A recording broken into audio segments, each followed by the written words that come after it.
Honorable Minister Dr. Sabin.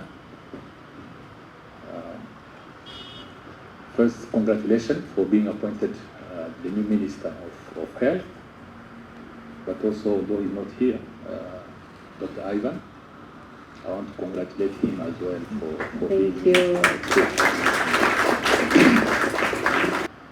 Colleagues, all protocol observed, I'm really pleased to be with you, with our new Minister. It's a wonderful day for the ministry, for having, as he said, new blood, for us to run faster to the goal of the sector. I believe that this was the right time to take this right decision of having Dr. Sabin and Dr. Ivan both appointed as Minister and Minister of State respectively. We did, since February 2020, what we considered as the best we could do, but probably we didn't reach where the leadership of this country would wish that the sector be. To be re-managed, kind of more energy to the sector, these are the best decisions that could be taken. Because we are implementing 2017-2024 government agenda. We have goals to attain as a sector. So if with the recent DHS we still have some gaps, then we need to do something differently. So for me, I consider that this was the right decision to make sure that we reach goals that were defined to the sector in 2024. We walked through conditions which were extremely very difficult, very hard, but I was impressed by reading this handover report, because when I drafted the structure of this report, I said 4 pages maximum per agency. For me, it was like it was feasible. Later on, I discovered that it was just impossible. You did a lot, and I want to congratulate you. By the way, because you are the one implementing. I think ministers are there to set enabling environment with the entire government, so that people who are implementing, they deliver to the maximum of their possibilities. This is our role as the ministers. The ministry has key functions, 3 key functions. One is to develop policies of the sector. 2 is to mobilize the resources, domestic resources, and of course partners resources. 3 is to implement or to facilitate implementation through agencies existing in the ministry or affiliated institutions, and do oversight of the implementation. This is the role of the sector, I mean, the level of the ministry. So it required that we came with new laws to regulate the sector, because you can't establish new policies at the end without adjusting the legal framework so that policies will be implemented. Just to give you an example, today we are talking about doing organ transplant in January. We need a law for it. It's a legal framework which is required to implement that new policy. It's our role to make sure that the law is developed until gazetted, a long journey, but it should be done. There is a mother law which is not yet adjusted or amended, the law related to health services. The one existing is for 1998. It's extremely old. So the new one is almost ready for being submitted to Law Reform Commission. Got input from all of you. We are just fixing one element related to assisted reproductive component and then submit. Means a ministry should really make sure that the legal framework is there. You can't escape it unless if you decide to operate informally with the ministerial instructions, but at one point it will not work. So the second, regarding resource mobilization, especially domestic resources, there is on my don't forget list, because every week I have my don't forget list. I think people with whom we work, they are aware of that list. To my don't forget list, as far as resource mobilization is concerned, if you want to keep investing in tertiary health care with additional services in terms of package, benefit package, with RCCB, we need to increase revenue for RCCB. And it's a priority. Because if at the end we have these new services in 25 hospitals and our patient can't reach those services, resident program, sub-specialty program in King Faisal Hospital, they do not have patient to treat and to teach new doctors for it, just because there is no material. Patients are our material, as simple as such. It will compromise HRH goals to increase numbers of well-trained doctors. At the end, RCCB with less resources, hospitals will not be able to, their service will not be paid on time. And then RMS will not be paid for drugs they deliver to hospitals. It became vice cycle. So to me, Honorable Minister, part of don't forget list that I had, and I would wish to give to you, it's part already of this handover. The file is at the Prime Minister office with suggestion of new source of fund for CDHI, so that we will be able to mobilize sufficient resources to do whatever I described a few minutes ago. Finally, institutional reforms were required to implement the mandate of the ministry, the sector itself. When we started, RMS was not yet there, so it was created when we were here. The structure, the board, etc. One FDA was very young, I think with less than 50 staff. But now they are beyond 100 and what? 194 staff. To reach this level, it requires a lot of things, structure, etc. And other reforms, including rationalization of health facilities, so that we make sure that hospitals, health centers are structured in a way that is related to the volume of their work, rather than having one plan for everybody, one structure for any structure, irrespective to the volume of work. So those institutional reforms were implemented. Today, I think the framework is there to deliver. We believe that the foundation, we say, yes, is there. Finally, specialized services that were required in this sector. Those specialized services, you find some of them and RBC, the lab, the project for constructing a new lab, the isolation center, the new Seashika, IRCAD, heart center, new hospitals to be constructed or renovated. We have a list of new hospitals which were constructed, others in pipeline.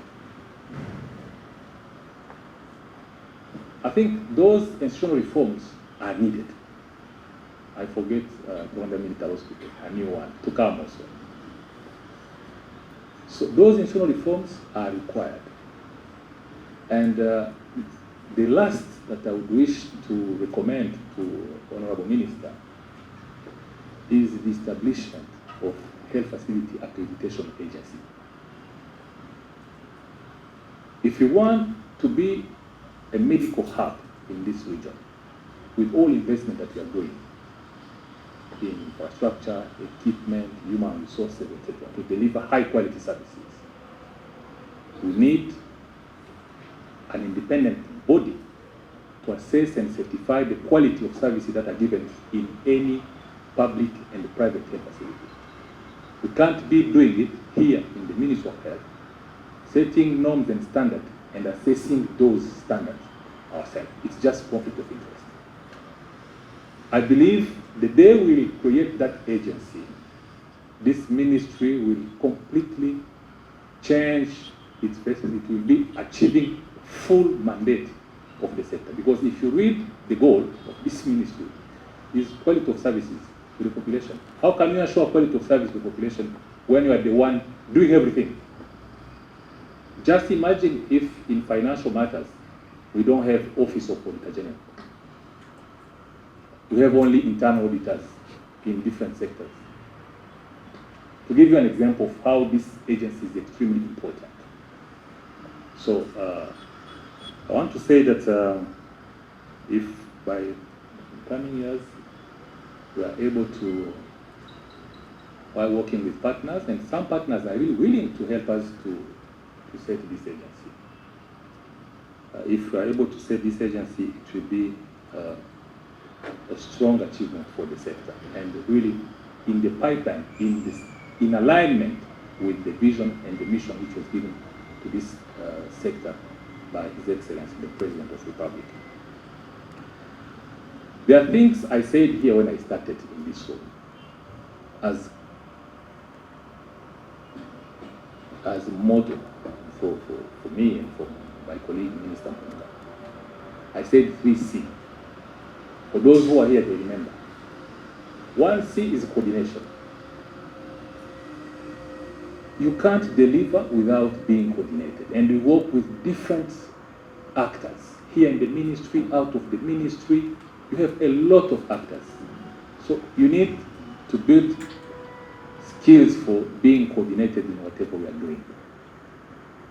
Number 2, we need strong communication. If you have so many actors, if you don't communicate, it can't work. You should define a way of communicating properly and make sure that people, they know what we are doing. They can't just guess it. They should be informed in normal channels. The last 3, C, was completion of tasks. If you don't complete your task, it's like you became a bottleneck for others. For sure. Even if it's a small task, if you don't complete it on time, as you operate as a sector, you became an issue for the rest of the team. I just want again to recall those 3C. It helps, it energizes all of us to make sure that you check yourself whether you are,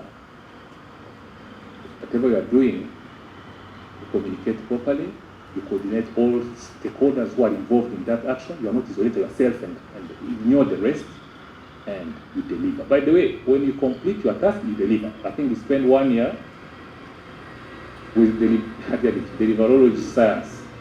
When I was last time in KCC, I said delivery, it's about the sum of multiple decisions. If you don't take decision, you can't deliver.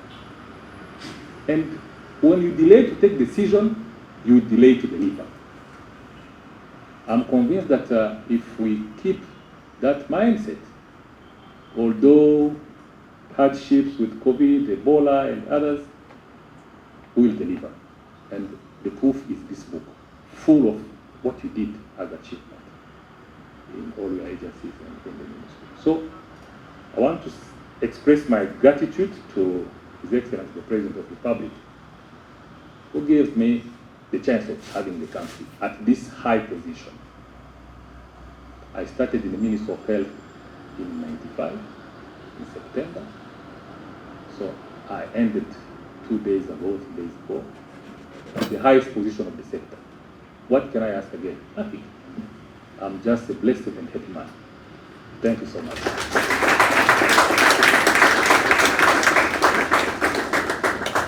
First of all, I want to say thank you for the trust and for the responsibilities that I was given just a few days ago, a few hours ago, from His Excellency, the President of the Republic of Rwanda, that I can take these new responsibilities with you.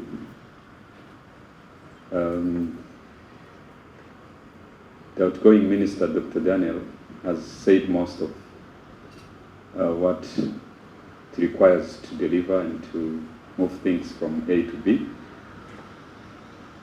And I want also to thank him and the team that is already doing the work here at the ministry, Dr. Tarsis, the PS, and all heads of agencies, heads of departments, down to the community.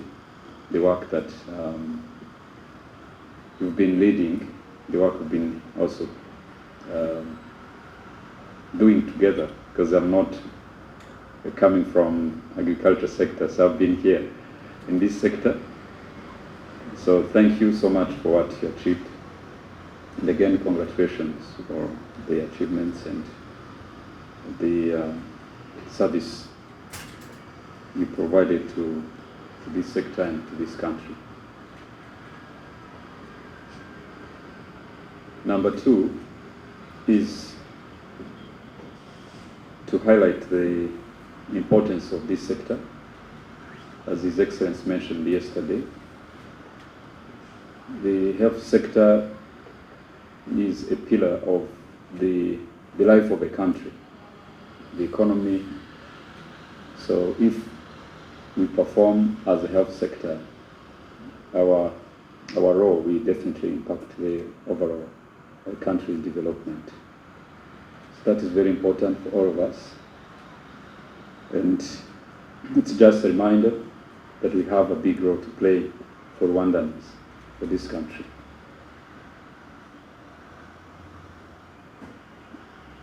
Number three is the speed to deliver. So for those who have involved in this ministry for many years,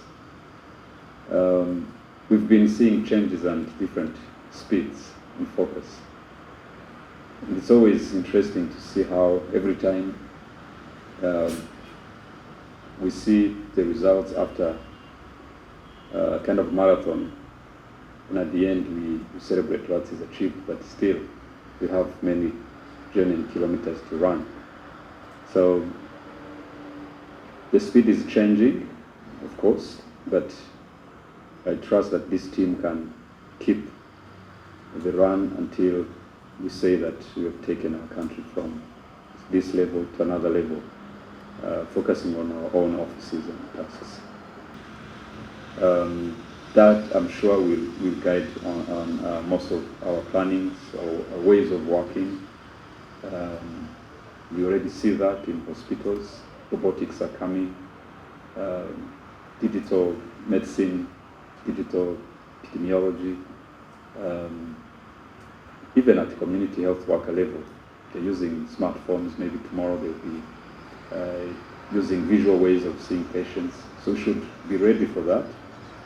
And we should not be pushing the shift or the embracing technology because we think in our mindset that we should be using the old ways of doing things.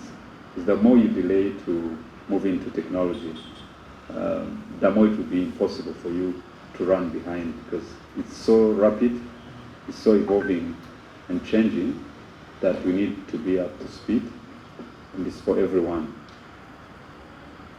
Last, before we make probably proper details of our strategy when we had done that, is to see how the ways we've been coordinating ourselves as a sector with different agencies, so big family, can continue and even improve to meet what Dr. Daniel has mentioned about effective communication, but also working as a team rather than working in isolation. That requires for us to have some principles or some openness on what has not worked before that we should change and be ready for the change, or what has effectively worked that we should keep, or what has not been there that we should create today. To be well coordinated, to communicate properly and timely and openly, because if we move as a team in that way, we will not disappoint our leadership, we will not disappoint Rwandans, and even we will be very happy for ourselves that the time we spent in this ministry, we've delivered and we've made changes, and we can continue in other responsibilities where the future will take us, being happy that when I was there, I did this. And exactly what Dr. Daniel is exactly telling us, that the time he spent here, what he has achieved in this book, is going to remain in the memories of people he worked with, and for himself in the next journey. So let's do the same as we begin. At least for me, is just starting my new role, but also with you, that I think, I trust, and I'm very confident that you will be ready and happy to continue to work with me and with Dr. Ivan to take these achievements to another level of achievements, and to not be satisfied with all we have today, but to continue to aim for more, because that is how Rwanda is, dream big and believe that we can achieve as a team. So thank you so much for this moment, for all who managed to attend. Thank you, Dr. Daniel, for the service in this ministry as a minister and even previously, and also for Dr. Kassis, who is not here today, but also we recognize the work that you've achieved before as a team. Now it's same team, it's just for the change of roles for me and for Dr. Ivan.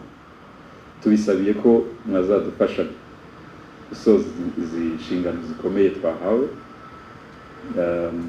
nubwo tumaze igihe muri iyi minisiteri, muri sekita, kuri iyi nshingano iyo zihindutse ibintu biba bihindutse. Ntabwo wakoresha ko wakoze mu myaka yashize ngo wizere ko birakomeza. Ugomba kureba uburyo wavugurura, nawe wakongeramo ingufu ku byo ubona ko utabashije gukora ushobora gukora. Ariko igikuru ni teamwork.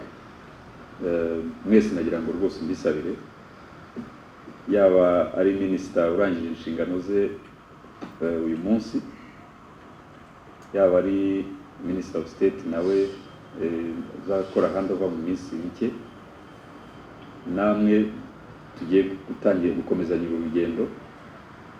Ndabinginze, ndabasabye dukorane neza, dukore nka team. Ndabizeye ko abenshi tumaranye igihe dukorana, kugira ngo inshingano dufite tuzazigereho ariko tuzigereho byihuse kandi tuzigereho neza. Ntabwo nabaza buri wese ngo urabyemeye cyangwa byemeye kuko namwe ni inshingano zanyu.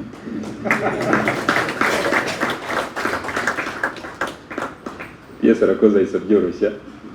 Ari inyuma hari abicecekeye bazabanza babitekerezeho, ariko I have no doubt that we will move as a team. And again, ibyo turi gukora ntabwo ari ibya mugenzi wawe mukorana, ni ibya wa muturage navuze kare mu Cyongereza, tazi ni handover kuri kuba, ariko ategereje umusaruro uzava mu kazi dukora. So murakoze cyane, twifurije imirimo myiza mu gihe kizaza, ahandi uzajya gutanga umusanzu wawe ndetse na Dr. Taxis, kandi tubashimiye uburyo mwakoreye sector yacu. Tunabijeje ko ibyo tuzabona tutari gusobanukirwa mu minsi ya mbere, tunabasaba ko mwazemera kutwitaba tugasobanuza iyi dosiye yari igeze he, uyu muntu amuhamagara ate, bityo ariko abenshi ngira ngo baraha barabizi. So thank you so much, zagire amahirwe.